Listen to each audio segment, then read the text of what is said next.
Bonjour Elisabeth, donc Elisabeth qui est donc devenue électrosensible au cours des dernières années. Je pense que ton parcours, ça fait un petit moment que tu es électrosensible, tu vas nous en parler. On est là actuellement dans une sorte de petit chalet de montagne qui n'est pas ton logement habituel, hein. On va en parler en détail. Tu es là effectivement généralement plutôt dans une caravane ou un camping-car. Ici nous sommes dans une sorte de petite zone quasi blanche, mais qui déjà est pas facile pour toi d'après ce que je crois comprendre. Et donc voilà, on va en savoir un petit peu plus sur ton parcours, sur ce qui t'a amené à devenir électrosensible, comment tu t'es rendu compte de tout ça, et comment tu as essayé de gérer au quotidien à la fois, et puis essayer de voir un petit peu les démarches pour faire reconnaître ce qui t'arrivait, et également peut-être comment tu essayes de te sortir de tout ça. Et quels conseils tu peux donner à nos téléspectateurs, on va dire, en tout cas à toutes les personnes qui pourraient, disons, bénéficier de ton expérience et peut-être éviter d'avoir un peu les mêmes galères, on peut dire, hein, voilà. Alors, est-ce que tu peux déjà nous en dire plus sur ce qui t'a, enfin, selon toi, ce qui t'a amené à devenir électrosensible, comment tu as découvert un petit peu tout ça? Alors, j'ai eu une première alerte avec le vaccin contre l'hépatite B après 2 injections. Donc, j'ai été très malade, migraine, crise de foie, grande fatigue et surtout grande fatigue musculaire, impossibilité de me servir de mes muscles. J'avais des crises, après le moindre effort, faire par exemple 1 heure de jardin, j'avais des crises la nuit, comme de la fièvre, comme de la grippe, mais c'était pas du tout de la grippe, je sentais bien, c'était des brûlures dans tout le corps. À ce moment-là, je savais pas ce que c'était. J'ai compris plus tard que donc c'était une maladie de Lyme due aux métaux lourds, hein, voilà.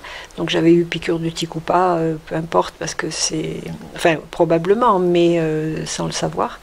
Donc c'était vraiment les métaux lourds du vaccin, mais probablement aussi le virus même endormi, hein, de l'herpès, d'hépatite, qui m'a vraiment pourri le foie, quoi. C'est vraiment, et ça m'a été confirmé par plusieurs thérapeutes et médecins.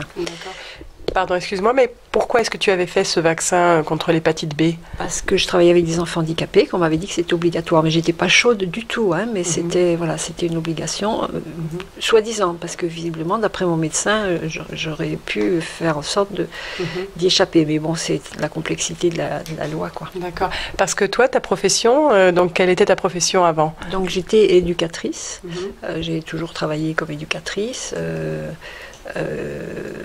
C'est ça, voilà. Et donc là, à ce moment-là, je travaillais avec des enfants très handicapés qui avaient des gros problèmes de santé, donc c'était un peu incontournable, quoi. D'accord. Voilà. Et donc j'ai arrêté, après la 2e injection, j'ai arrêté. J'ai pas voulu continuer parce que je sentais bien que voilà, c'était ma santé qui était en jeu. J'ai changé de boulot. J'ai été licenciée pour inaptitude, mais j'ai retrouvé du boulot tout de suite. Tout de suite, hein. J'ai même pas eu... ça a été rapide. Et par contre, j'ai été de plus en plus mal, migraine. Enfin là, j'étais obligée de partir du travail régulièrement à cause des migraines, des crises de foie, des problèmes de fièvre. Enfin voilà, j'étais dans un état pas bien du tout. Et donc, examen, médecin, spécialiste, etc. Et on a fini par me faire un diagnostic de fibromyalgie. Voilà, la fibromyalgie, c'était quelque chose, c'est une maladie émergente sans cause, sans cause connue, dirons-nous pour le moment, quoi. Sans cause connue, mais bon, c'est après que j'ai découvert effectivement cette histoire de métaux lourds. Bon, et j'ai fait un tas de recherches, j'étais vraiment à un certain moment très très mal. J'arrivais même plus à faire des trajets en voiture, hein, à faire 100 km en voiture. Pour moi, ça devenait une corvée. Je pouvais plus tenir debout dans les magasins je pouvais plus être en station immobile et je comprenais pas pourquoi, et maintenant je le sais, c'est parce qu'effectivement il y avait cette relation déjà avec l'électricité, c'est-à-dire que dans les champs électromagnétiques, en fait en ville, moi il faut que je bouge tout le temps. Je vais pas beaucoup en ville, hein, je fais très attention, mais je peux pas rester à discuter 10 minutes sur un trottoir avec quelqu'un, parce qu'en fait les rayons électromagnétiques, je pense, doivent cibler en permanence au même endroit. Si je bouge, j'arrive à dévier et à passer à travers à travers les... Je pense que c'est l'explication, mais on est tous... On dit la même chose tous, hein, voilà. Oui, j'ai parlé avec plusieurs électrosensibles qui disent qu'effectivement, leur seule survie, c'est de bouger, quoi, en gros. On ne peut pas stationner, voilà, on peut pas rêver, on peut pas... regarder un beau coucher de soleil au bord de la mer, et moi, il y a très longtemps que ça ne m'est pas arrivé. Voilà. Donc après, j'ai réussi, bon an, mal an, à calmer un petit peu tout ça. J'avais lu donc le livre de Françoise Cambérac sur l'intoxication aux métaux lourds, hein, qui est une personne qui a terriblement souffert pendant plus de 10 ans, ça s'est venu subitement violemment, et elle a souffert des symptômes à peu près similaires, et elle a fini par comprendre effectivement que c'était une intoxication aux métaux lourds. Alors, on peut parler de Lyme en plus ou pas, je pense que ça se manifeste différemment selon les personnes. Lyme, c'est effectivement lié à une piqûre de tique ou plus maintenant, hein, puisqu'on parle des moustiques, etc. Mais c'est de toute façon liés à des métaux lourds ou à des pesticides. Voilà. Donc une fragilisation déjà finalement préexistante qui fait que la piqûre déclenche quelque chose. Voilà, c'est-à-dire que moi, à mon avis, c'est pas par hasard s'il y a tant de maladies de Lyme. Il y a les ondes, ça c'est sûr. Le docteur Milbert Montagnier, qui est très connu, explique bien cette relation entre les ondes et les bactéries et les virus et tous les éléments pathogènes, hein, puisque les ondes boostent les bactéries, boostent tous les virus, les toxines, les champignons, les levures, etc. Et que les éléments pathogènes dans notre corps. Ça tombe pas bien, c'est bien dommage. Voilà, parce qu'on sait aussi que dans la médecine, il y a aussi une part de la médecine qui est très ancienne, hein, qui vient beaucoup des Russes, mais où on utilise aussi certains champs électromagnétiques pour soigner. Donc c'est des champs très précis, des fréquences très précises, voilà, qui vont au contraire aider le corps à se régénérer.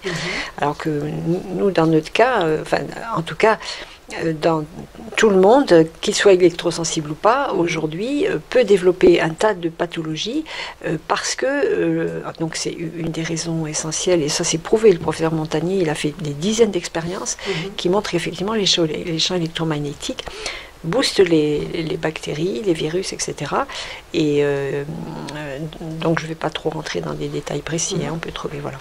Mais c'est important que les gens le sachent et voient cette connexion entre champs électromagnétiques et finalement infection ou développlement viral, bactérien ou de champignons. Et maladies neurodégénératives, puisqu'ils sont en train de se rendre compte que ce soit Alzheimer, sclérose en plaques, polyarthrite déformante, arthrite ankylosante, etc. Enfin, et autisme recoupe un petit peu tous ces phénomènes, c'est-à-dire qu'il y a un développement de bactéries qui est, bon, apparemment il y a des travaux de plus en plus, j'ai pas les sources, mais il y a des travaux de plus en plus performants au niveau de cette infection bactérienne chez tous les individus et dans toutes ces pathologies-là. D'accord. Et toi, en ce qui concerne la maladie de Lyme, donc est-ce que tu avais constaté beaucoup de maladies de Lyme dans le passé, puisque là tu étais en Ariège, est-ce que c'était vraiment une pathologie très répandue dans le temps ou pas? Non, à cette époque-là, le diagnostic de maladie de Lyme, je l'ai eu bien plus tard, suite à une autre piqûre de tique, suite à un examen, mais à cette époque-là, donc c'était il y a 20 ans, on ne parlait pas de la maladie de Lyme. En tout cas, pas moi, il n'y a personne qui m'en a parlé. Cependant, il semblerait que la première personne qui a été diagnostiquée maladie de Lyme en Ariège, ça remonte à 30 ans, je crois. C'était un vieux médecin qui avait connaissance de cette pathologie et chez une personne qui est devenue bipolaire. Ça, j'en parle aussi parce qu'il y a toute une équipe de psychiatres en Amérique qui a fait des recherches et qui a prouvé qui a fait des études dans un hôpital psychiatrique. Ils ont trouvé que 70% des personnes bipolaires étaient atteintes de la maladie de Lyme. Et je connais une personne particulièrement qui avait des gros soucis de dépression et qui, après un traitement de maladie de Lyme, a été ressuscitée. D'accord. Donc une sorte de correspondance entre des troubles peut-être neurologiques et psychiatriques et une maladie de Lyme, donc une infection. Voilà. Et ça, il y a plusieurs auteurs qui en parlent. Il y a Natasha Campbell, il y a une chercheuse australienne, je ne me rappelle plus de son nom, c'est dommage, mais qui font vraiment ce lien entre des désordres désordres mentaux, l'autisme aussi, ça c'est clair, hein, des désordres mentaux et une infection bactérienne, Montagnier aussi, hein, il commence à traiter des enfants autistes avec certains antibiotiques spécifiques. Natacha Campbell, elle préfère reconstruire la flore intestinale des enfants autistes à partir de l'alimentation et de compléments alimentaires. D'accord. Et toi, donc peut-être tu as constaté justement peut-être un problème intestinal dans ton cas également ou... Pas vraiment. Pas vraiment, mais on n'a pas forcément de symptômes intestinaux ou digestifs. J'ai toujours eu un foie un peu fragile, mais j'avais pas vraiment de problèmes intestinaux, quoi. Si tu veux, on peut avoir... Il y a des gens, par exemple, qui, dans l'électrosensibilité, ont découvert une candidose chronique. On sait que les métaux lourds développent une candidose, hein, mais ces gens-là, ils ne le savaient pas. Ils se sont posé la question parce qu'ils ont fait des recherches et voilà. Donc, et maintenant, ça va au niveau intestin ou tu as des soucis par rapport à ça? J'ai pas vraiment de soucis, si tu veux. Simplement, j'ai une analyse de sel qui montre qu'effectivement, il y a un gros problème au niveau de la flore intestinale. Mais moi, ça se manifeste pas par des problèmes digestifs. D'accord, donc tu ne le sens pas en fait. Je le sens pas. Je le sens pas. Non, je le sens pas. Simplement, je sais que dans les aliments que je mange, il y a certaines choses que j'assimile pas du tout. Et ça, je le sais, ça m'a été confirmé par plusieurs médecins. Comme quoi, par exemple? Les vitamines, toutes les vitamines du groupe B, D, vitamine C, certains oligo-éléments, parce que la flore bactérienne n'est pas là, n'est pas capable de l'utiliser ou de synthétiser certaines protéines, etc. Et inversement, la flore bactérienne, certaines bactéries vont transformer en toxiques, en poison, certaines molécules qui normalement devraient servir à me nourrir. Donc là, tu as en gros un déséquilibre de la flore intestinale qui crée des carences ou développe des toxines parce que les bonnes bactéries, en gros, qui devraient t'aider dans ton intestin ne sont pas présentes et au contraire, on a de nombreuses mauvaises bactéries ou levures. Ou levures, champignons et virus éventuellement, quoi. D'accord. Donc là, la maladie de Lyme, c'est vraiment tout ça, hein, c'est cet ensemble de... Voilà, donc moi je parle de la maladie de Lyme parce que ça a été une première chose, que effectivement il y a beaucoup de liens, il y a beaucoup de personnes électrosensibles qui ont ou qui ont la maladie de Lyme, mais certains c'est plutôt des candidoses, voilà. Mais toutes les personnes électrosensibles n'ont pas ce diagnostic de maladie de Lyme, mais ça peut être d'autres bactéries, puisque dans l'intestin on a des milliards de bactéries, on est loin de les avoir toutes découvertes, et donc on peut pas faire une analyse qui permettrait de savoir point par point telle bactérie, si on l'a, si on l'a pas, pour l'instant ça n'existe pas. Voilà. Donc ce que tu nous dis, c'est potentiellement que peut-être la première fragilité, on va dire, avec l'intoxication aux métaux lourds, aurait pu aussi aider au déclenchement d'une maladie de Lyme, qui aurait pu elle aussi aider au déclenchement d'une électro-hypersensibilité peut-être. Oui, mais alors après, on ne sait pas du tout, si tu veux, le règne de l'électricité... on ne sait pas quand est-ce que ça a commencé, parce que ça peut être aussi l'électricité qui a commencé à booster ces bactéries. Enfin, tu vois, voilà, moi je ne peux pas dire aujourd'hui quel est l'œuf, quelle est la poule, et quelle est la poule et quel est l'œuf. Et alors, donc, toi, tu as découvert un peu ton électrosensibilité, quand, comment, et qu'est-ce que tu as fait à ce moment-là? Il se trouve que j'ai fait des soins dentaires, j'avais une dent à changer, donc j'avais décidé de poser un implant dentaire sur les conseils d'un dentiste. Donc un implant, c'est une vis métallique qu'on met dans la gencive, mais à ce moment-là, je ne me posais pas trop de questions. J'ai compris, il y a une dentiste qui m'a extrait un plombage en fraisant, et de suite après, j'ai été très très mal. Donc la fibromyalgie allait quand même un petit peu mieux, mais de suite après, j'ai été fatiguée, la nausée, pas faim, crampe d'estomac, brûlure digestive dans la bouche, dans l'ésophage, dans l'intestin, enfin voilà, il y avait vraiment quelque chose qui s'était passé et qui était pas normal, quoi. Voilà. Donc j'ai changé de dentiste illico, et j'ai compris qu'elle m'avait fait avaler des poussières de plombage, que ce soit du mercure ou voilà, parce que normalement les dentistes ils ont un petit aspirateur, si tu veux, et elle a du mal travailler.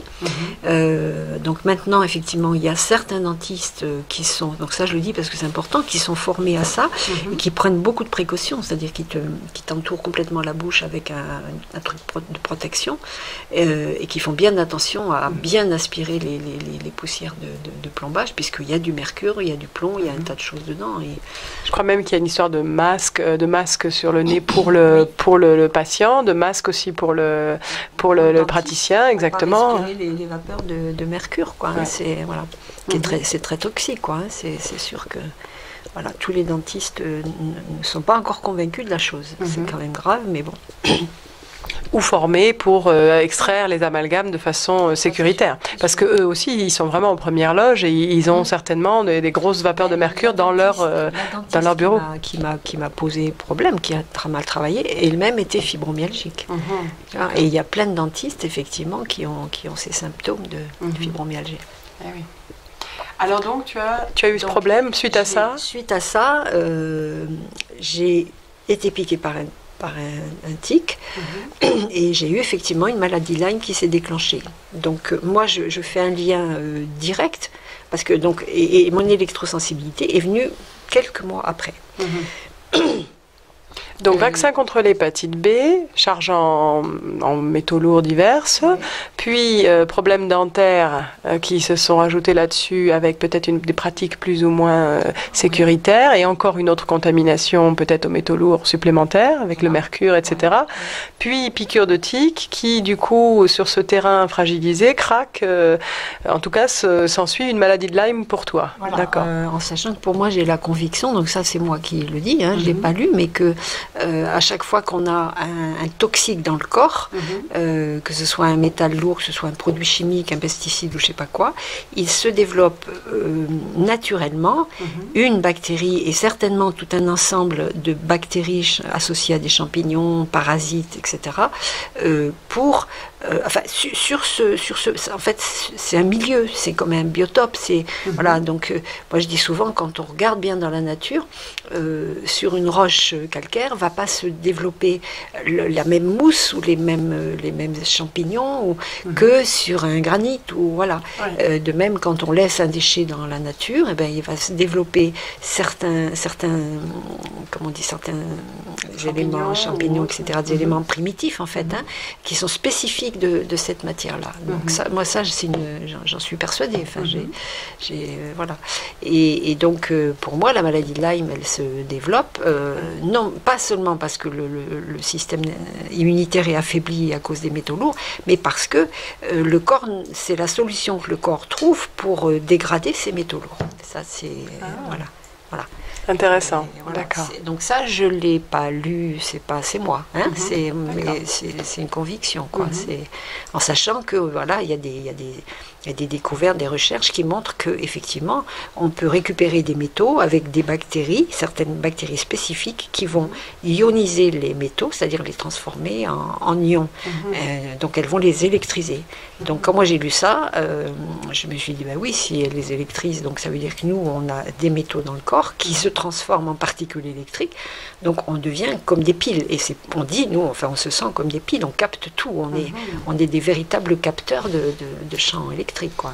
Oui, j'ai même un docteur Dupuis au CHU de Rangueil qui m'a dit avoir eu un patient qui entendait la radio dans une de ses couronnes métalliques. Comme quoi... Ça m'étonne pas, Voilà. Et alors moi, donc, j'ai fait poser un implant dentaire 6 mois après.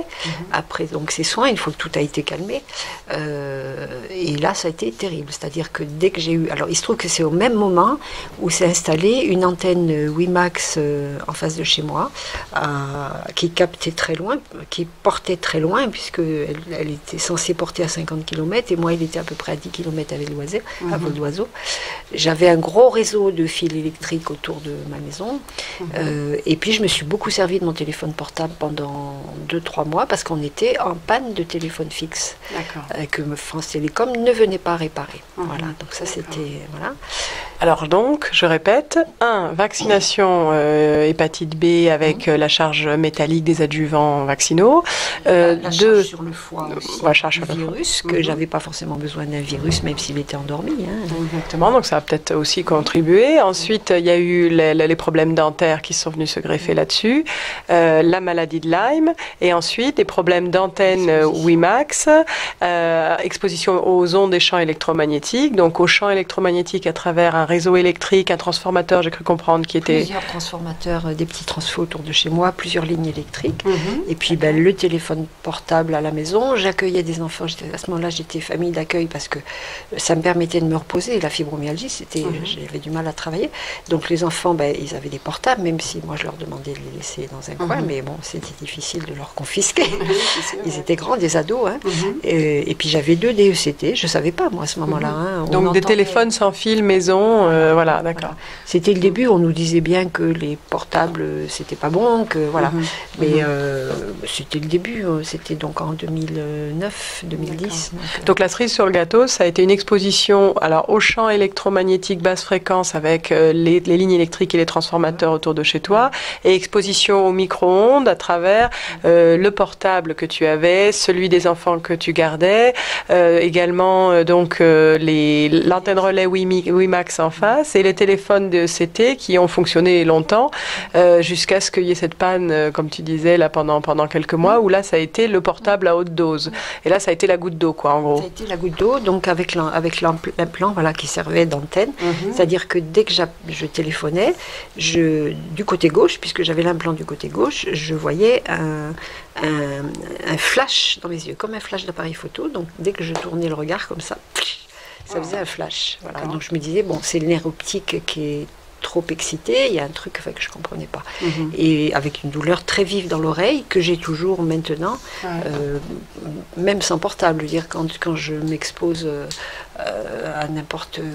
Enfin, quand je vais en ville et que quelqu'un allume un portable à côté de moi, ou même si je ne le sais pas, hein, des fois les gens, ils ont le portable allumé dans la poche, la douleur d'oreille vient de suite. C'est un symptôme qui m'est resté. Et c'est l'oreille avec laquelle tu téléphonais? Je téléphonais, hein, et c'est aussi, tu étais du côté de l'implant. Donc bien sûr, j'ai fait enlever cet implant, mais ça ne m'a pas soulagée pour autant. Hein. Donc là, suite à ça, j'ai commencé à plus supporter donc, ni mon portable, ni celui des autres à proximité, et ça a été très très vite, ça a été en crescendo. Je me rappelle d'une réunion de formation pour mon boulot, donc c'était en 2009, au centre de formation à Foix. Je ne savais pas ce qu'il y avait, je ne comprenais pas. J'étais dans un état, j'étais mal à l'intérieur, je sentais que ça allait de plus en plus mal, j'étais pas bien, j'étais obligée de sortir dehors plusieurs fois. J'ai jamais su ce qu'il y avait. Est-ce que c'était le gars d'à côté qui avait un portable? Est-ce que c'était il y avait la Wi-Fi dans le bâtiment? Je ne sais pas. Et donc à partir de là, j'ai plus jamais pu aller dans un endroit collectif. Hein. Adieu les soirées cinéma, etc. Impossible de m'asseoir à la tasse d'un café. Plus de restaurants entre amis ou des choses comme ça. Et puis chez moi, au bout d'un moment, je supportais plus l'ordinateur. Donc quand je dis supportais plus, c'est que ça me faisait des crampes dans la nuque. Des crampes, donc au bout d'un moment la nuque bloque et puis on sent une espèce de tension à l'intérieur de soi, une espèce d'électrisation, on a l'impression qu'on est branché sur le courant.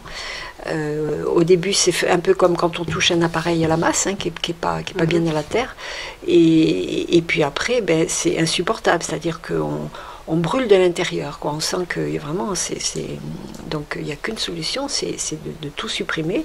Donc j'ai commencé par arrêter le frigo, etc. Je dormais dans la cave et puis ça va très vite. Pour moi, ça a été très très vite. Donc il faut dire que la maladie de Lyme, je n'ai jamais supporté les antibiotiques. Donc j'avais cette maladie de Lyme qui était là, je ne savais pas comment la soigner. À ce moment-là, il n'y avait pas trop de traitements alternatifs. J'ai essayé des antibiotiques sous 4 formes, en injection, en intramusculaire, enfin rien à faire, des migraines violentes. Et j'ai eu pendant 2 ou 3 mois des migraines d'une violence, mais j'étais scotchée sur un fauteuil parfois pendant 30 heures sans pouvoir bouger, sans pouvoir manger, donc j'arrivais juste à boire. Donc là j'avais arrêté de travailler, je ne pouvais plus accueillir d'enfants. Mais voilà, et ça c'est décrit, hein, les migraines très violentes, voilà. Et donc c'est le signe d'une saturation du foie et des reins en bactéries, en toxines, etc. Mais moi, je ne le savais pas. Voilà. Mais c'était, voilà. Donc là, j'ai commencé à avoir quelques soins par une homéopathe. Ça m'a amélioré un peu les migraines. Qu'est-ce qu'elle a fait, l'homéopathe? Je ne me rappelle plus, hein, c'est des traitements un peu compliqués. Hein, c'était une homéopathe uniciste. Donc ça s'est calmé un peu, mais ça a été un peu moins violent, on va dire, et un peu moins fréquent. Mais voilà, donc j'ai été obligée, donc il y avait ces migraines, et puis il y avait cette sensation d'être électrifié, quoi, on se supporte plus, quoi, c'est pas possible, quoi, on a le système nerveux qui est attisé en permanence, donc une solution c'est de partir, quoi. Donc là, en larmes, hein, abandonner mes lapins, mes moutons, mon jardin, ma maison que j'avais construit, j'avais beaucoup travaillé. Rénové et tout ça, donc en Ariège, je suppose. Hein. Oui, voilà, dans une ancienne grange. Et me retrouver, donc d'abord à dormir dans ma voiture, puis j'arrivais à revenir chez moi dans la journée, puis au bout de 15 jours, je n'arrivais même plus à revenir chez moi. Donc je me disais, je comprends pas, dehors, il n'y a pas d'appareil, il n'y a rien, même dehors dans mon jardin, ça n'allait pas. Ça a été, mais à une vitesse fulgurante. Donc voilà, j'ai réussi à aller chez des amis chez qui les portables passaient pas, ils ont été très gentils.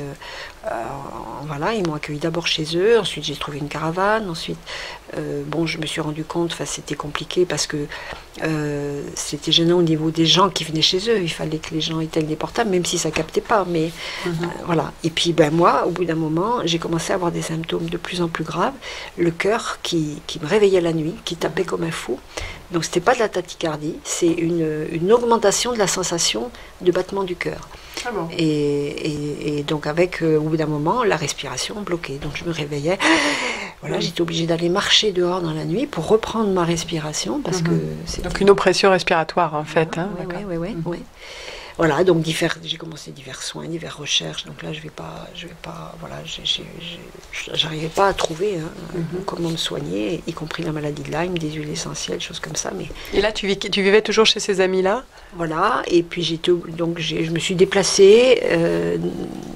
Et puis ça n'allait de moins en moins, malgré que chez eux ça captait pas et que ça captait pas à 5 ou 6 km autour. Mais je sentais bien qu'à chaque fois que je me remettais, que j'allais en ville ou même que je prenais ma voiture, il y a eu une période où dès que je faisais 3 km en voiture, ça me brûlait le visage. Pourquoi? Qu'est-ce qu'il y a dans les voitures qui pourrait avoir été problématique? Le champ électromagnétique du moteur, quoi, qu'on reçoit quand on roule, quoi. Et donc c'était une voiture avec de l'électronique embarquée aussi ou... Non, c'était mon vieux berlingot là mais c'était voilà. Et donc j'étais obligée de changer très souvent d'endroit et je campais dans des trous les plus humides possibles parce que c'était vraiment dans des trous. Il m'est arrivé une fois, même j'avais monté ma tente au cas où ça n'irait pas dans la caravane, et en pleine nuit, sous la pluie, j'ai traversé le ruisseau en botte et en ciré avec ma couette sous le bras pour aller dormir sous la petite tente que j'avais mise de l'autre côté du ruisseau dans un trou. Voilà. Les trous permettent d'être moins exposé quand tu es plus bas, c'est ça? Dans le plus bas on est, et si on est au contact de la terre, même si c'est à travers un petit tapis de sol, mais ça décharge quand même. D'accord. Donc là, on était encore à l'automne, il faisait pas trop froid. Et puis, à un moment où j'ai craqué, c'est-à-dire qu'il y a eu un orage et là, je me suis dit sous la tente, tu vas pas résister. J'ai voulu aller dormir dans ma voiture et puis là, ça a été infernal. Donc, j'ai pas fermé l'œil. J'avais l'impression que je pulsais avec chaque battement d'orage, quoi. J'avais l'impression de m'électrocuter, quoi. Donc j'ai appelé mes frères en catastrophe pour qu'ils puissent m'aider à monter. Voilà, ils ont fait une partie du chemin. Enfin, on s'est organisé en train, etc. Et je suis allée dans un troglodyte en Touraine, une cousine qui avait un troglodyte. Et là, 15 jours, et ça ne l'a pas fait parce qu'il y avait une antenne juste au-dessus. Elle ne le savait pas. Ah oui. Et surtout, les portes du troglodyte étaient face à la vallée, donc c'était très exposé en fait. Voilà. Ah oui, donc tu étais comme dans une sorte de grotte, mais en fait, comme ça ouvrait sur la vallée, et donc il y avait quand même quelque chose qui passait par là, quoi. Voilà. Et puis là, mon cerveau commençait à déconner fort parce que je me perdais Donc là, on voit bien le lien avec la maladie d'Alzheimer, c'est-à-dire que c'était jouer les tours, je me rappelle. Un jour, j'avais ma carte là pour essayer de retrouver où j'étais. Ça a duré au moins 10 minutes, un quart d'heure, avec le plan, enfin, impossible de retrouver mon chemin, quoi. Et ça, c'est terrible. Je veux dire, tu as envie d'en chialer quand tu n'arrives plus à te retrouver, tu sais plus d'où tu viens. Ah, est-ce que je viens de cette rue-là? Est-ce que je viens de cette rue-là? Enfin, ça, c'est l'horreur. Donc, c'est vraiment maintenant, ce qu'on sait, c'est que c'est la désoxygénation du cerveau qui provoque ça, avec donc les métaux lourds dans le cerveau qui passent. Donc ça, je ne vais pas revenir dessus. Non, mais c'est quand même intéressant. C'est intéressant de le dire, je pense, parce que peut-être tout le monde ne connaît pas un peu comment ça se passe. Je sais que le professeur Bellepomme fait systématiquement tester l'oxygénation du cerveau et que souvent chez les personnes électrosensibles, il y a des parties du cerveau qui sont beaucoup moins oxygénées. Mais ça serait intéressant de savoir... Oui. Parfois détérioré. Oui. Alors pourquoi? Qu'est-ce qui se passe?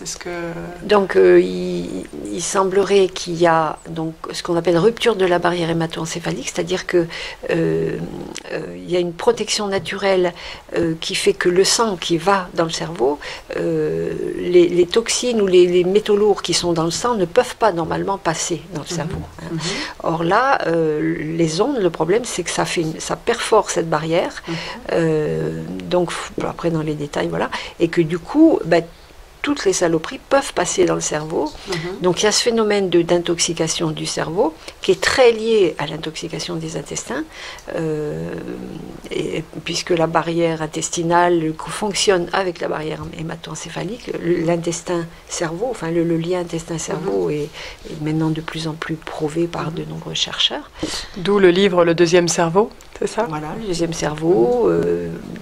Moi, je reconnais le livre de Natasha Campbell. Enfin voilà, tout ce lien entre les pathologies intestinales et les pathologies neurodégénératives, psychiatriques, etc., qui n'est absolument pas étudié dans les hôpitaux psychiatriques. C'est-à-dire on s'occupe absolument pas de ça, quoi. Mais ça, et pourtant, par exemple, pour le gluten, il y a eu un lien qui a été fait entre gluten et schizophrénie, avec des améliorations considérables de la schizophrénie chez les gens qui pouvaient avoir ces symptômes quand on supprimait le gluten, par exemple. Tout à fait, voilà. Donc il y a vraiment un lien, voilà. Et donc lui, il a fait donc Bellepomme et le docteur Milbert, je crois qu'ils ont fait ça ensemble. Ils ont mis au point des examens d'imagerie cérébrale qui dessinent effectivement l'oxygénation du cerveau et qui montrent des différentes parties et qui montrent qu'effectivement il y a une grave un manque d'oxygénation au niveau de micro-perfusion, c'est-à-dire de circulation du sang dans ces parties-là. Et il l'a fait chez des personnes électrosensibles. Et la même chose après 6 mois passés en zone blanche. Et c'est caractéristique, c'est flagrant. Enfin, on voit bien la différence, quoi. D'accord. Donc effectivement, d'où des symptômes suite à ce manque d'oxygénation et de vascularisation peut-être ou d'irrigation du cerveau, d'où des problèmes neurologiques, de désorientation comme ceux que tu as vécu. Et pour d'autres personnes, ça se traduit par des problèmes de mémorisation ou des problèmes de concentration chez les enfants ou des problèmes d'élocution avec les mots qui manquent, etc. Oui, il y a donc ces médecin le docteur Milbert, qui explique vraiment que on trouve, de toute façon, les enfants autistes, c'est un crescendo, y compris les tumeurs au cerveau chez les enfants et chez les petits. Et il y a les problèmes de comportement, il y a les problèmes d'hyperactivité, etc., qui apparemment sont très très liés à cette dégradation de la flore intestinale, qui est liée donc à cette invasion de métaux lourds, de produits chimiques, et donc de modification de la flore bactérienne. D'accord. Et alors donc du coup, qu'est-ce qui s'est passé pour toi après ça? Alors après, c'est très long, je veux dire, je vais pas tout dire, mais j'ai passé donc de ces troglodytes, j'ai réussi à me retrouver dans une ancienne cave à champignons, donc un truc très humide, qui appartenait à un cousin, donc ça a duré 15 jours parce qu'il pouvait pas plus. Donc j'étais de plus en plus mal. Je dormais dans la voiture dans cette cave à champignons et je démontais ma batterie parce que je pouvais pas dormir dans la voiture quand il y avait la batterie, je sentais la batterie.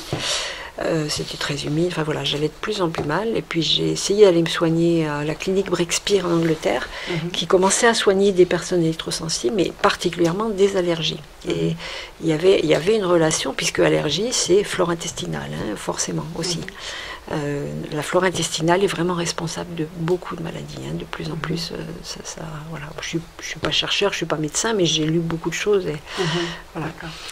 Et donc en Angleterre, c'était rien de remboursé. On a fait des démarches auprès de la Sécu, mais voilà, donc j'ai dépensé des tonnes d'argent. Et surtout, ils ne savaient pas soigner la maladie de Lyme autrement qu'avec des antibiotiques. Et donc moi, tant que la maladie de Lyme n'était pas soignée, je progressais pas en fait. J'allais mieux, j'avais des améliorations, mais je rechutais, quoi. Et j'ai dû arrêter pour des raisons financières, quoi. Donc après, continuité de recherche, etc. Et donc j'ai continué à aérer. J'ai passé un hiver dans les Landes, dans un petit chalet. À ce moment-là, les portables passaient pas trop.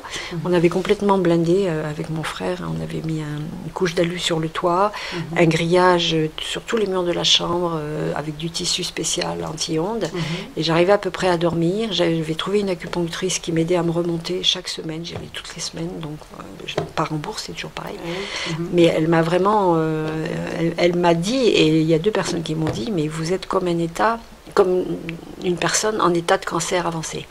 J'étais en train de, enfin voilà, j'ai failli y passer, quoi. Et donc je supportais rien, quoi. J'allais me promener en forêt toute seule, mais je revenais très vite et je me remettais dans ma cage de Faraday très vite, quoi. Oui, le monde est très limité du coup. Et pour le quotidien, les courses, effectivement, tout ce qui est donc, basique. Aux heures où il y a le moins de monde, en passant si possible dans les caisses rapides, donc on fait le minimum de courses. Voilà, c'était. Et puis mon frère m'aidait beaucoup, ça c'est clair. Tout le monde n'a pas eu la chance que j'ai eue. Il vaut mieux être soutenu, quoi, en gros, hein, ça c'est clair. Ce qui est sûr, c'est qu'en plus, il y a une telle dépression au début, on est très nombreux à témoigner d'une période suicidaire. Moi, j'ai jamais été suicidaire, jamais. J'ai jamais eu de période dépressive dans ma vie, j'ai jamais eu d'anxiété, de spasmophilie, voilà, j'ai toujours travaillé, j'ai jamais eu de grosses pathologies, à part donc le début de cette fibromyalgie. Mais là, il y a eu des moments où je n'avais qu'une envie, c'était d'aller voir de l'autre côté, quoi. Et c'était pas uniquement la solitude, c'est un moment où pouf, on plonge. Il y a une espèce de déprime voilà. Donc effectivement, après, il y a les conditions de vie, la solitude. J'étais parfois une semaine dans ma forêt toute seule, à voir personne, hein, personne. Et donc là, j'éclatais en larmes, et puis je me disais, mais qu'est-ce que tu fous là, quoi? T'as plus de place dans la société. Enfin, moi, j'aimais mon boulot. Je pouvais plus bosser, donc tu as l'impression que tu n'es plus rien. Puis les amis... à ce moment-là, on n'en entendait pas parler. Et donc, les amis, tu les vois plus, ils s'éloignent. Il y a eu quelques amis fidèles quand même, mais ça fait peur aussi, je pense. Ça peut réveiller des angoisses. Les gens, en général, se protègent de l'angoisse. En se disant, mais moi, ça ne m'arrivera pas. Moi, c'est inconscient. Mais je crois que les gens, en général, se protègent de l'angoisse que pourrait créer des pathologies comme ça, quoi. Et pourtant, ça pourrait quand même leur arriver, ça peut arriver à tous, c'est ça le problème. Voilà, ça peut arriver à tous, et je pense qu'il y a plein de gens qui sont électrosensibles sans le savoir, qui ont de plus en plus, hein, y compris, donc moi je pense oui, aux enfants qui ont des migraines, etc. Dans les écoles où il y a ces fameux tableaux maintenant interactifs. Mais dans les maisons de retraite, les personnes âgées, dans les maisons de retraite où il y a ou la Wi-Fi ou bien les téléphones sans fil, le personnel, ils ont obligation d'avoir des téléphones sans fil sur eux, et il y a effectivement des personnes âgées qui, à partir du moment où elles sont dans ces maisons de retraite, elles déclinent, et pas seulement de l'isolement de la famille, mais à cause de toute cette technologie. Il y a une aggravation de toutes les pathologies, et il y a plein de témoignages de gens. Lydia, elle en parlait, hein, sa mère, elle voit bien la différence, quoi, hein, voilà. Donc c'est grave. Oui, c'est clair. D'autant qu'effectivement, là, ça touche toutes les couches de la société, partout. Et effectivement, je comprends qu'on puisse passer par une phase où vraiment on se dit, mais quel espoir, quoi, dans une société où il y a de plus en plus, où les taux se resserrent partout, et finalement, les endroits où on peut aller se réduisent comme une peau de chagrin, quoi. Tout à fait, tout à fait. D'accord. Alors après, le gros truc, c'est les soins, parce que moi, je me suis toujours dit, bon, si mon système immunitaire a été par terre comme ça, il y a pas de raison que je puisse pas le remonter. J'ai toujours gardé espoir, c'est-à-dire que je me suis dit, pour la cause, il faut rester en vie, pour ma famille aussi, pour mon père, je crois qu'il s'en serait parmi. C'est vrai qu'on pense aussi à ses proches, hein, je veux dire que c'est...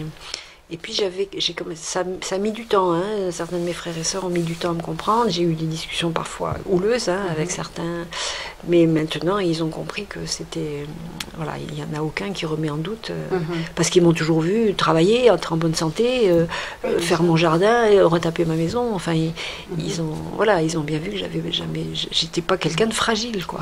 Tu vois. Et depuis, tu as rencontré pas mal d'électrosensibles ici en Ariège ou un peu ailleurs, et tu as vu que ça touchait des tas de gens de diverses professions. Tu as rencontré des gens qui faisaient quoi dans la vie avant, par exemple? Alors, au début, j'avais des contacts que par téléphone, hein, parce que pendant longtemps, donc à un moment, j'avais trouvé une petite maison et puis j'ai pu y habiter 8 jours, mais je l'ai gardé un peu plus parce qu'il y avait le téléphone. Donc, je payais le loyer juste pour le téléphone, mais je téléphonais dehors, sur le perron, parce qu'il y avait une ligne électrique de l'autre côté. Et j'avais mon parapluie et mon carnet sur les genoux pour téléphoner, prendre des contacts et essayer de comprendre, essayer de trouver des thérapeutes, et voilà. Et donc après, il y a une personne qui est venue me voir. Enfin, on a commencé à voir que ça se multipliait. Et tu me demandais... Je te disais, du coup, tu as rencontré d'autres personnes électrosensibles au fur et à mesure, et tu as vu que ça arrivait à des tas de gens. Par exemple, tu as rencontré des gens qui étaient quoi anciennement? Parce qu'en gros, on perd son travail quand on devient électrosensible. Donc, qu'est-ce qu'ils faisaient ces gens dans la vie, les gens que tu as rencontrés? Par exemple, il y a un jeune qui était informaticien à l'INRA. Je connais quelqu'un qui était ingénieur informaticien. Donc, c'était des gens qui travaillent beaucoup avec... Donc, le premier, il était dans une salle de routeur, c'est ça, on appelle ça. Donc, il était vraiment très bien exposé. Lui, il a été aussi très, très mal. Il a failli vraiment y laisser la peau. Hein. Il a maigri beaucoup. Il était en camion, en fourgon, là-bas, dans les Pyrénées-Orientales. Et il est venu un moment vers là où j'étais, mais il supportait rien. Donc, moi, m'étais déjà un peu améliorée. J'avais réussi à soigner la maladie de Lyme avec différents traitements, les traitements du docteur Clark, dont parle le docteur Milberg beaucoup. Hein, et donc des traitements de déparasitage, nettoyage, détoxication, nettoyage parce que le problème, c'est que moi, ce que j'ai compris très tôt, c'est que les ondes, elles tapent sur le système nerveux sympathique. Le système nerveux sympathique, c'est celui qui irrigue tous les organes. Les organes, c'est le foie, les reins, le cœur, les poumons, l'estomac, les intestins. C'est ce qu'on appelle le système autonome, c'est-à-dire qu'il est complètement indépendant de notre volonté. On ne peut pas demander à son cœur de s'arrêter, par exemple. Hein. On ne peut pas s'arrêter de respirer longtemps, parce qu'on sait que... Voilà. Et on ne peut pas empêcher le foie de fonctionner. Donc ce système nerveux, il est mis en alerte. Son boulot, c'est de réguler toutes les fonctions du corps. Mais il sent une alerte avec les ondes, il sent qu'il y a quelque chose qui n'est pas normal. Et dans ce système nerveux, il y a deux parties. Il y a la partie orthosympathique et la partie parasympathique. La partie qui réagit au danger, c'est la partie orthosympathique. Quand vous avez un accident, vous avez le système ortho qui se met en branle, donc vous avez le cœur qui va taper davantage, les poumons qui vont vous obliger à respirer davantage, mais tout le système digestif va s'arrêter. La preuve, c'est que si vous venez d'avoir un accident, vous n'avez pas faim. Vous allez même vomir peut-être. Donc là, le parasympathique, son rôle, c'est de réguler, d'apaiser, etc. L'ortho, il est fait que pour fonctionner très court, 20 minutes. Voilà. Après, il faut qu'il s'arrête. Et c'est le para qui prend le relais pour remettre en route le métabolisme. Les ondes, le problème, c'est que l'ortho, il est soumis 24 heures sur 24 à ce stress. Et donc le para ne peut plus fonctionner. Et donc tout ce qui est foie, rein, système lymphatique, ce qu'on appelle les émonctoires, ne peuvent plus éliminer.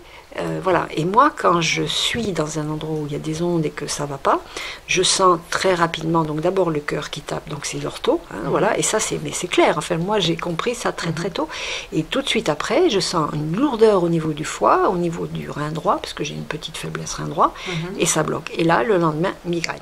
Voilà. Migraine, avec toute la fatigue qui est liée au fait que le cœur a tapé toute la nuit. Donc je peux insister, des fois je tombe de sommeil, je vais dormir, mais le cœur va taper comme un fou toute la nuit. Je vais me lever le matin, j'aurai les cernes comme ça, et le cerveau vidé. Et là, si je reste 24 heures de plus, je ne peux plus rien faire, je ne peux plus m'organiser, je ne peux plus conduire. Il m'est arrivé d'appeler un ami au secours, d'appeler mon frère au secours pour qu'il m'emmène quelque part ailleurs, parce que je ne pouvais plus rien faire. Je voulais insister, je voulais résister, je voulais essayer. Donc moi, c'est sauf qui peut. C'est pas toutes les personnes comme ça, mais on est quand même nombreux à réagir comme ça violemment. Donc là, c'est des zones où, par exemple, le niveau d'onde, d'exposition aux ondes à cause d'une antenne relais locale, par exemple, a soudainement augmenté, et là, tu peux plus supporter, quoi. Voilà. Donc ça m'est arrivé plein de fois, c'est-à-dire à chaque fois que j'ai senti des augmentations, je les sens pas tout de suite. Parfois, ça met 15 jours. C'est comme si mon système nerveux avait un temps de réaction pour comprendre effectivement qu'il y avait danger. Donc, est-ce que c'est parce qu'il y a entre-temps une accumulation de toxines et bactéries, tu vois, moi c'est ce que j'explique aussi, qui fait que ça met un certain temps avant de devenir intenable, quoi. D'accord. Voilà. Et là, donc, tu nous citais des professions de personnes qui auraient été pas mal exposées, par exemple, au champ électromagnétique, comme ces deux informaticiens. Est-ce que tu as connu d'autres personnes? Oui, une infirmière, une aide-soignante,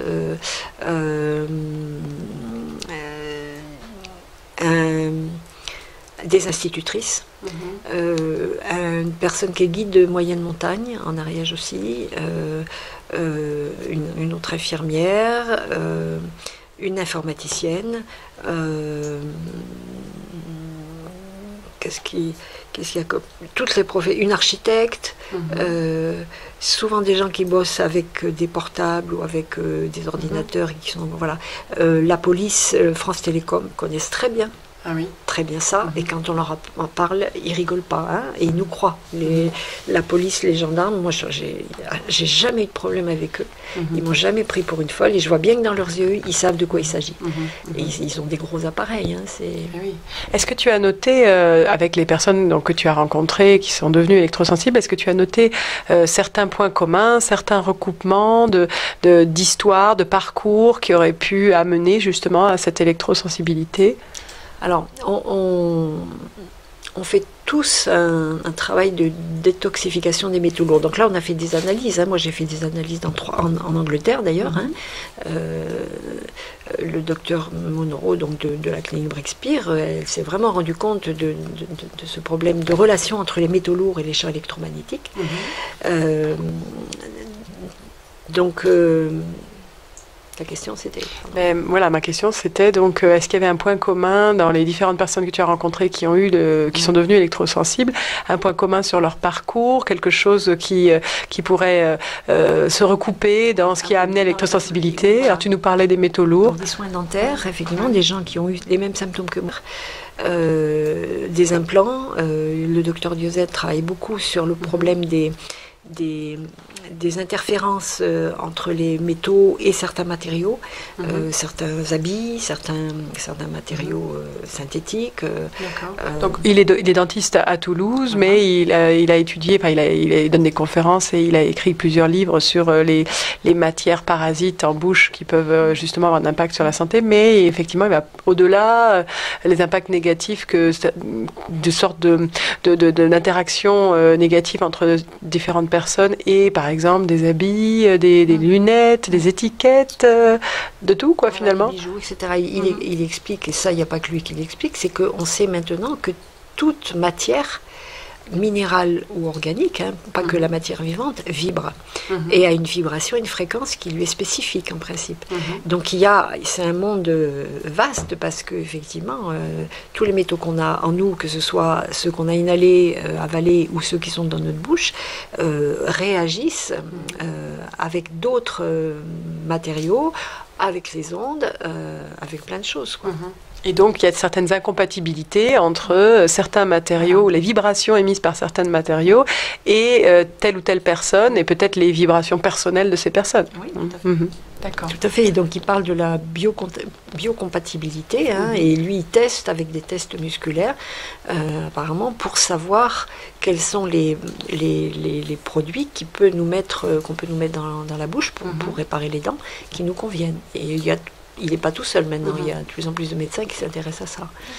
Donc déjà, le point commun que tu as pu voir avec les différentes personnes électrosensibles avec qui tu as pu parler, c'est une intoxication aux métaux lourds et souvent un problème lié à des amalgames dentaires ou à des implants dentaires. Ça, c'est quand même la grande fréquence, en sachant qu'il y a des analyses effectivement qui montrent bien. Alors on pourrait dire que tout le monde peut-être est intoxiqué aux métaux lourds. Moi, je ne sais pas, ça veut dire qu'il faudrait que les gens qui ne sont pas malades fassent aussi cet examen, ça serait intéressant. Oui, mais il y a ne pas être malade déclaré pour le moment, mais finalement, peut-être être déjà atteint mais sans le savoir, ou sans vraiment avoir identifié la cause de son mal, ou être encore dans une phase où le corps tient le coup, mais en gros, s'il y a une autre goutte d'eau, crac, ben, ça fera déborder le vase. Bon, c'est difficile. Il y a des questions de nature, sans doute, des questions de personnalité, mais il y a de plus en plus de personnes électrosensibles. On entend parler autour de nous sans arrêt, quoi.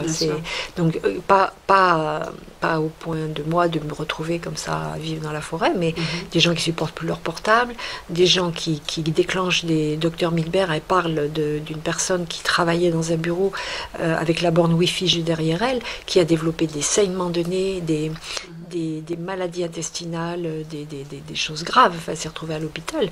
Et c'est à force de faire des recoupements qu'elle a compris que c'était cette borne Wi-Fi. Et il se trouve que toutes ses collègues ont eu des problèmes. Donc c'est des problèmes graves, avec des cancers, avec des problèmes au niveau du sang, vraiment des choses graves. Donc c'est les gens qui travaillent près de bornes Wi-Fi, voilà. Et donc c'est grave aujourd'hui qu'un établissement public, même dans les hôpitaux, je ne sais pas s'il y a de la Wi-Fi, mais il y a quand même beaucoup d'appareils. Voilà.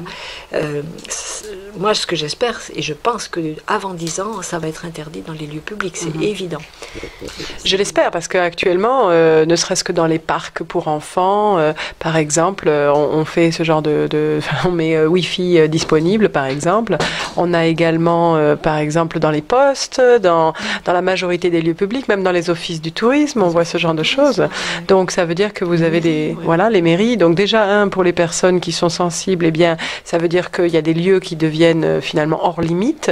Les écoles et les collèges pour certains jeunes. Oui, complètement. Il y en a qui ne peuvent plus y aller. Ils ne peuvent plus aller à l'école. Il y a moi, je connais plusieurs jeunes qui n'ont pas pu faire leurs études comme elles voulaient. Je connais deux jeunes filles. Quand je dis je connais, il faut savoir que je suis très isolée, donc j'ai peu de contacts. Donc si je connais, moi, quelques personnes, ça veut dire qu'on peut multiplier le nombre énormément. Voilà. Mais deux jeunes filles qui n'ont pas pu passer le bac dans des conditions normales et qui font les études à la maison depuis des années, quoi, parce qu'elles ont des symptômes. Voilà. Oui, donc ça touche des gens de plus en plus jeunes et ça va constituer vraiment un problème d'égalité, d'accessibilité à tout un tas de choses au niveau du service public, au niveau de l'accès aux soins et également, je dirais, tout simplement un rétrécissement du champ des endroits où on peut aller, enfin, c'est devenir un exilé dans son propre pays, quoi, en gros. Donc, on est vraiment dans un problème à la fois de santé publique, mais aussi on est complètement hors la loi par rapport au droit au logement dans un habitat, dans un environnement sain, un droit à la santé, parce que moi je ne peux plus aller dans aucun cabinet médical depuis fort longtemps. Ou dentaire. Voilà, donc il y a des trucs où on se soigne tout seul, où on trouve des combines, enfin voilà, mais moyen de communication, là moi où je suis, il n'y a plus de cabine, il n'y a pas de téléphone, je suis à 2 heures de route de chez moi, donc il faut que j'aille chez moi, je fais donc 2 heures de voiture pour pouvoir téléphoner. Donc c'est monstrueux. Et je me suis retrouvée une fois, je me suis fait une entorse cervicale. Comment faire, quoi? J'ai essayé de faire un piquet de terre et de détordre une barre. Et je suis partie, la barre est partie, je suis partie en arrière, je me suis tapé la tête. Enfin, vraiment, c'était une entorse cervicale. J'ai mis une chaise au milieu de la piste au bord où j'étais, SOS, et puis il y a quelqu'un qui s'est arrêté qui téléphone à quelqu'un qui vienne m'aider, quoi. Oui. Il y a un problème vraiment d'accès aux soins, après, c'est clair. J'ai appelé le SAMU 5 fois dans des moments où j'étais vraiment au pire. Ils se sont jamais déplacés, soit parce qu'on se moquait de moi. Il y a un médecin qui m'a dit « Mais qui vous a dit que vous étiez électrosensible ?» Je dis « Monsieur, pas compliqué. » Il se moquait de moi, vraiment. Et un autre médecin qui m'a dit qu'il était incompétent et qui m'a quand même pris le temps de me demander mes symptômes, mais qui m'a dit que c'était pas de leur ressort, qui pouvaient rien, voilà, que les symptômes que j'avais ne manifestaient pas un problème cardiaque. Ça, je peux le comprendre, hein, voilà. Mais en tout cas, ils sont démunis, quoi. Et y compris l'ARS qui rigole, enfin, je veux dire. L'Agence régionale de santé. Qui rigole, hein, je veux dire, à fois, ça c'est... Ils y croient pas, pourtant, hein, ça fait un moment que... Et oui, et puis en Ariège, on a pas mal de personnes électrosensibles qui aussi peut-être parfois viennent d'ailleurs et espèrent trouver dans une zone rurale plus montagneuse des coins où il resterait des micro-zones blanches, un peu comme on est ici, où au moins officiellement c'est pas couvert par les antennes, mais où toi tu le sens quand même, visiblement. Voilà, c'est-à-dire que des zones complètement blanches, je ne sais pas si ça existe encore. Vers chez moi, les portables passent pas, mais ça se rapproche de plus en plus, puisque maintenant ça passe pas loin. J'ai vu depuis 2 ans, j'ai vu une quinzaine de fourgons, de gens en fourgon, venir chercher refuge. Et des gens qui étaient tous en activité avant. C'est pas des gens, c'est pas des vagabonds, c'est pas des gens qui vivent comme ça par choix. Donc il y avait un prof de yoga, il y a une documentaliste, il y a des gens en retraite, il y a toute profession. Enfin, vraiment, c'était...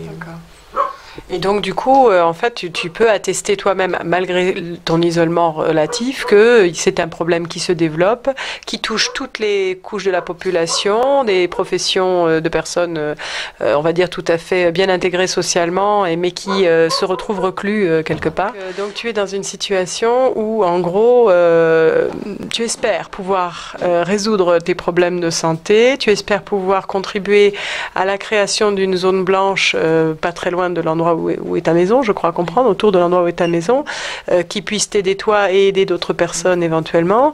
Également, essayer de faire connaître un peu comme ce qu'on est en train de faire, cette pathologie, en organisant avec une association Zone Blanche en Artillac, donc des soirées de sensibilisation sur le sujet. Donc en fait, je dirais malgré ta détresse un petit peu et ton isolement et tes difficultés de vie au quotidien, déjà simplement, tu essayes en gros de lutter à la fois pour ta propre santé et pour la reconnaissance de cette pathologie et également pour essayer de créer un havre, si on peut, pour toi et pour d'autres. Donc voilà, bravo. On est plusieurs, hein, dans plusieurs endroits en France, hein, on mène un peu ce combat. Là, on est dans ce chalet parce qu'on a fait un week-end d'échange au niveau des soins et des solutions pour se soigner. Hein. Donc, c'était pas du tout dans le but de parler d'une création de zones blanches, etc. Voilà, c'était vraiment au niveau des soins parce que c'est vraiment le plus important. Quoi, un échange donc entre personnes électrosensibles dans ce chalet, sans eau, sans électricité et sans couverture de portable. Ouais, tout à fait. Ouais. Très bien.